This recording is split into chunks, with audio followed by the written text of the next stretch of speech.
30th. It's about 4:30 in the afternoon, and I just got all set up again. I'm actually back down in the food plot, which I took that doe out of 2 mornings ago. You know that there's still plenty of deer coming through here. Nothing real too big, but you know, with the rut coming up, you really don't know. And it's supposed to rain all day tomorrow, so even though it's a little early, just to spice it up, I did do a doe and heat drag. Started about 150 yards from the plot, and then I actually walked to the other end of the plot at a corner that they like to come out of, and I kind of just moved it through the imperial whitetail, the wintergreens, and set it up over a fresh scrape. So we're just going to sit tight, see what happens. If a doe comes out, I won't hesitate to shoot one, you know, this close to the rut, especially since it's going to be raining all day tomorrow. You know, I'm not going to be too worried about stinking up the area. You know, there's a lot of does, and we have to do our part to, you know, get that ratio a little better and, you know, help the farmer with some crop damage. So we're going to sit tight, see what happens, and hopefully have a good evening.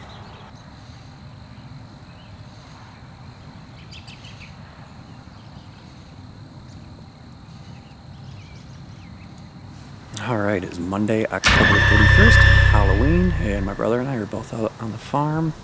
I got out a little late. I had to run to the processor and grab that doe that I shot Friday and drop it off for the farmer. So it's about 5:15. I got in the stand about 5 o'clock. And I'm actually sitting in a stand that no one else has sat this year again. And that's because they should be about done picking pumpkins now that Halloween is over. So I have a block of woods behind me, and I have this giant pumpkin field. It's going to be a great late season food source. And then we got bedding to our left, you know, and some open alfalfa fields as well. So deer do cruise through here, even when they're all picking. They do have deer cut this corner and all that, so I'm still pretty hopeful. And the rut's, you know, picking up now, so hopefully we're gonna have a nice buck walk by. You know, I was thinking about taking a doe, but being this close to the rut, I'd rather not be stinking up any areas anymore, and you know, switch to a muzzle loader and wait for that. So.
God, you gotta be kidding me.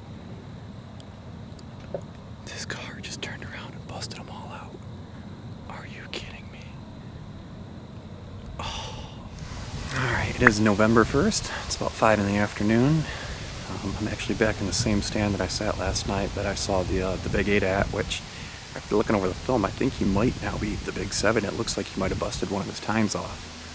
So what I switched up a little bit this time, I actually brought out the decoy with the you know, antler just on one side to see if he does come out again, because he was pushing that other buck around that was with him.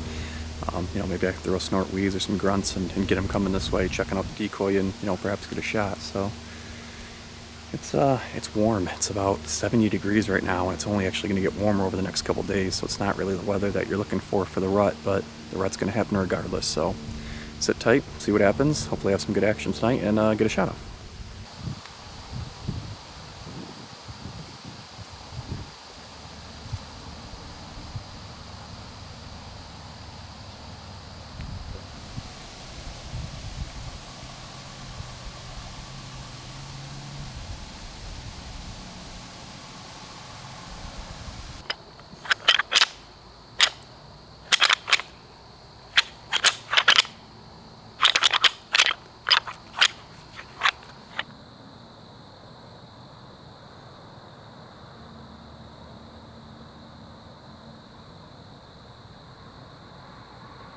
Alright, it is Wednesday, November 2nd. It's about 5 in the afternoon.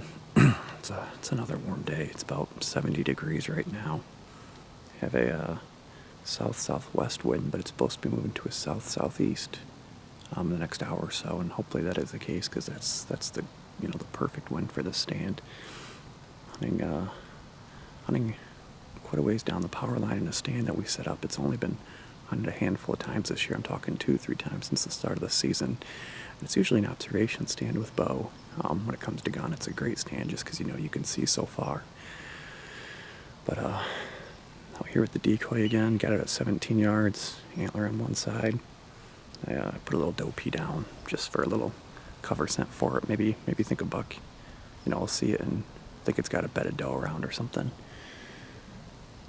So wind's not too bad. It's just it's warm. I sweated pretty bad, getting out here carrying that decoy and my bag and camera stuff. So just gonna sit tight, see what happens. Hopefully it's a good afternoon. Hopefully this rut starts picking up. I don't know if it's because the weather's so warm, but not seeing a whole lot of bumping, chasing, or anything yet. We have plenty of cell cams out here, and we're not seeing the big boys on the move yet. So hopefully that changes tonight.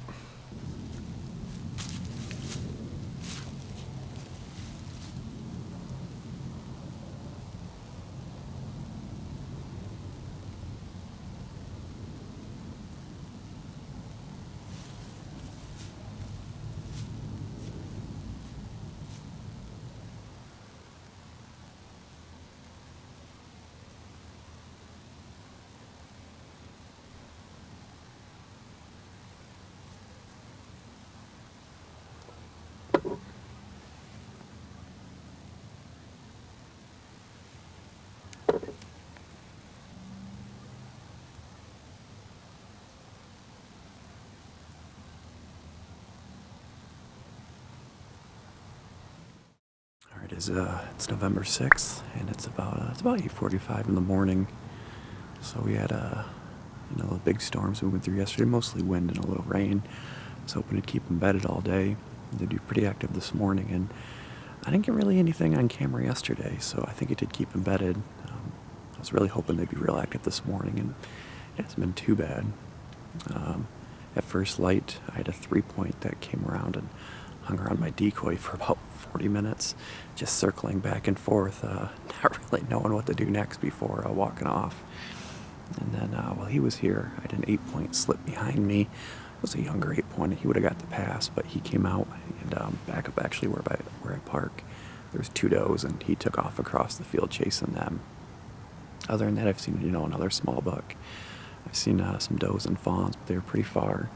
And then at one point, I just happened to look to my left, and about 200 yards away, it was a real nice buck, probably about a 10-point dog and a doe. So they ran through an opening at the edge of the field, and that was the last I saw of them. So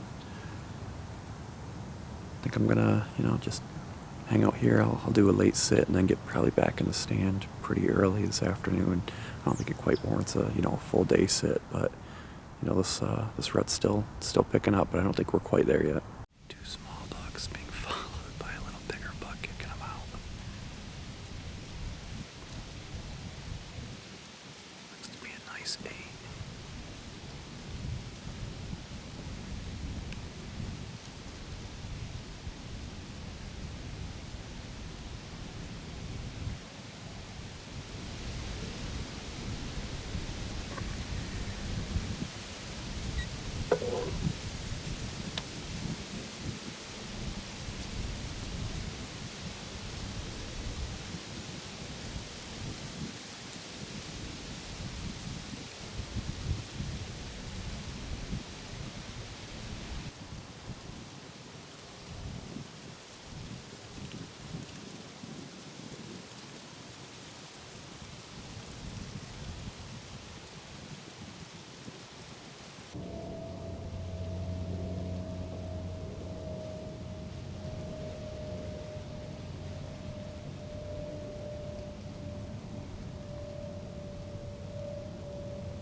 It is November 7th. It's about 8 in the morning, and it has been on fire.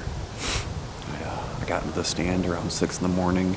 I had my doe decoy out here, and I threw some Tink 69 on it.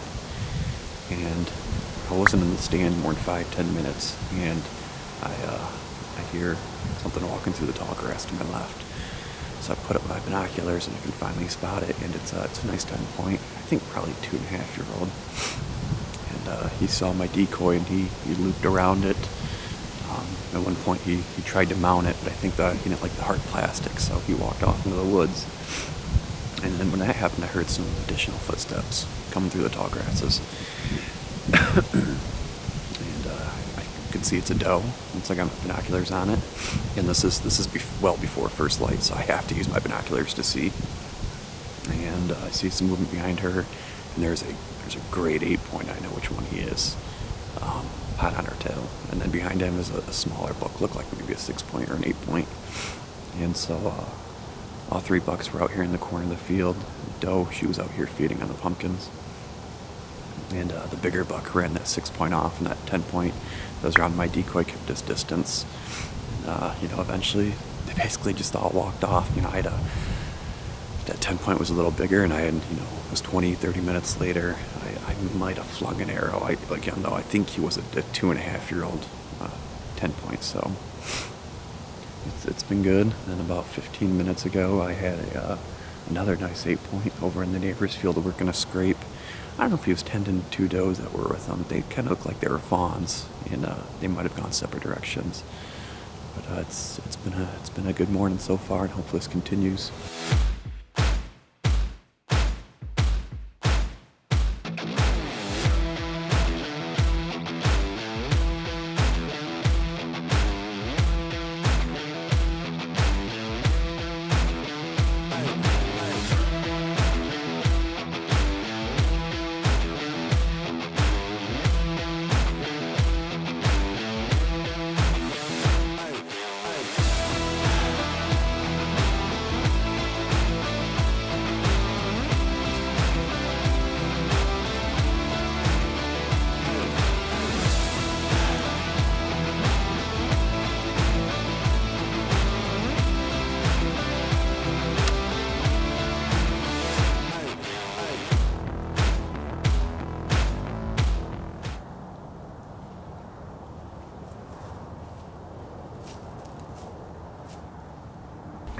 So one of the cool things about the rut is I had that doe decoy out there. I had all those little bucks circling, trying to get in closer, and one of them let out a snort wheeze. It's not something you hear often in the woods, but you know what? I think that might be why the rest of the night unfolded how it did.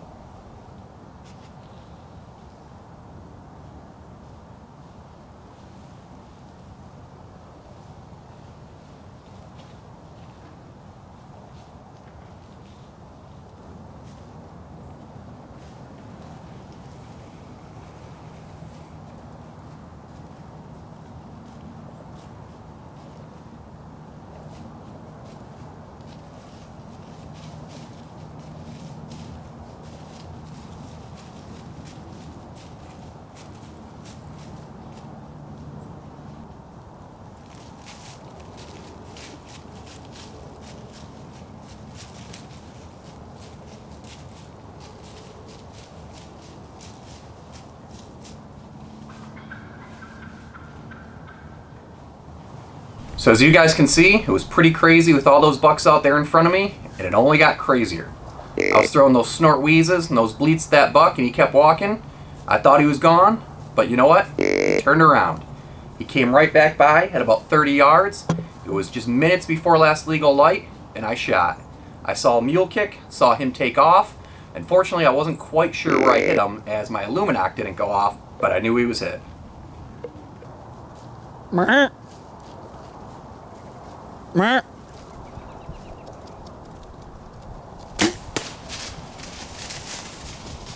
Okay, so I don't even know if I got that on film. As you guys saw, those 2 bucks, and then hopefully I got him, the one I shot, coming in from the left.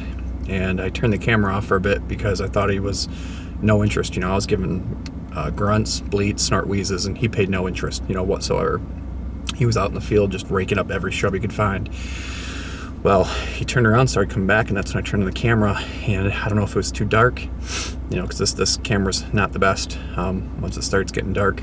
And he gave me a 30-yard shot. I took it, he mule kicked. Haven't found my arrow. I did find the first sign of blood.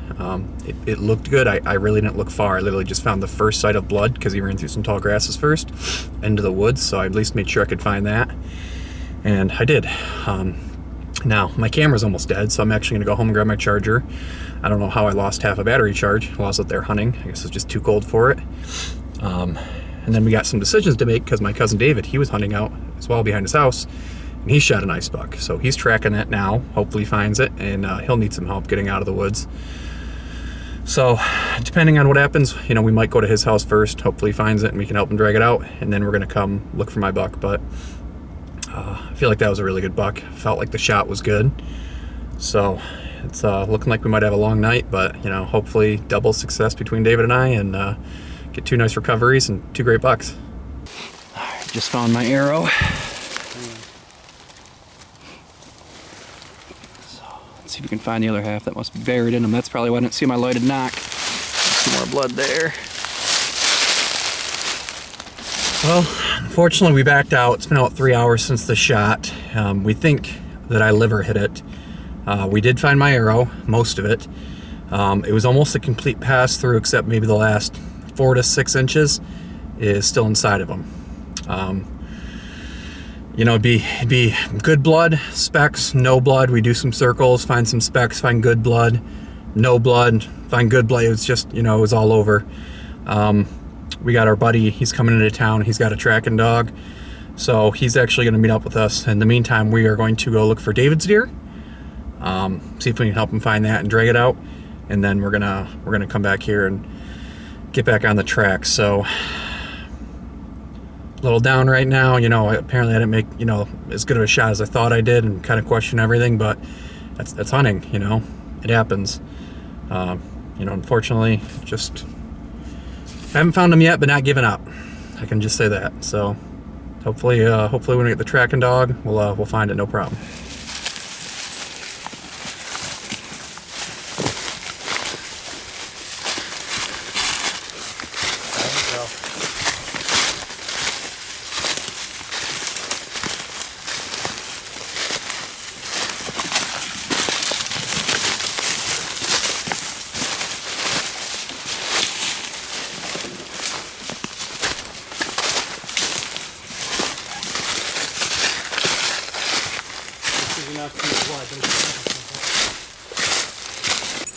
Marley, did you find the deer?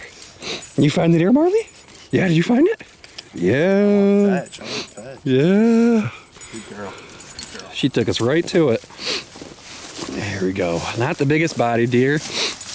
Oh man, nice 11 point though. Nice rack. Great deer. Great deer. Yeah, that's awesome. Good job, girl. Good job. Awesome. Good.